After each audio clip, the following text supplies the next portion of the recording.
അഹമ്മദാബാദിലെ BJ medical കോളേജിൽ ശനിയാഴ്ചയും ഹൃദയഭേദകമായ കാഴ്ചകൾ തുടർന്നു. ഒരാളൊഴികെ മറ്റെല്ലാവരുടെയും ജീവൻ അപഹരിച്ച എയർ ഇന്ത്യ വിമാനാപകടത്തിന് 3 ദിവസങ്ങൾക്ക് ശേഷവും തങ്ങളുടെ പ്രിയപ്പെട്ടവരെ തേടി നിരാശരായ കുടുംബങ്ങൾ തിരച്ചിൽ നടത്തുകയായിരുന്നു. ഇതുവരെ കുറഞ്ഞത് 270 മൃതദേഹങ്ങൾ കണ്ടെടുത്തിട്ടുണ്ട്. അതിൽ ലണ്ടനിലേക്ക് പോയ ദുരന്ത വിമാനത്തിലെ 242 മൃതദേഹങ്ങളും ഉൾപ്പെടുന്നു. മിക്ക ഇരകളും തിരിച്ചറിയാൻ കഴിയാത്ത വിധം കത്തിക്കരിഞ്ഞു.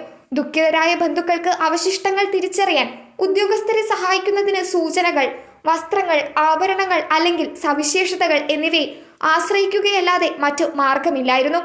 DNA പരിശോധന മാത്രമാണ് സ്ഥിരീകരണത്തിനുള്ള ഏക വിശ്വസനീയമായ മാർഗം. ഈ ശ്രമകരമായ പ്രക്രിയ ഇപ്പോഴും പുരോഗമിക്കുകയാണ്.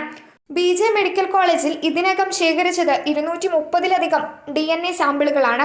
ശനിയാഴ്ച രാവിലെ 6 എണ്ണം കൂടി എടുത്തു. DNA പരിശോധനാ ഫലങ്ങൾ ഐഡന്റിറ്റി സ്ഥിരീകരിച്ചു കഴിഞ്ഞാൽ കുടുംബങ്ങളെ അറിയിക്കുമെന്ന് ഉദ്യോഗസ്ഥർ പറഞ്ഞു. ദുഃഖിതരായ കുടുംബാംഗങ്ങൾക്ക് തങ്ങളുടെ പ്രിയപ്പെട്ടവരുടെ അവശിഷ്ടങ്ങൾ വീണ്ടെടുക്കാനുള്ള വേദനാജനകമായ കാത്തിരിപ്പ് താങ്ങാനാവാത്ത നഷ്ടം വർദ്ധിപ്പിക്കുന്നു.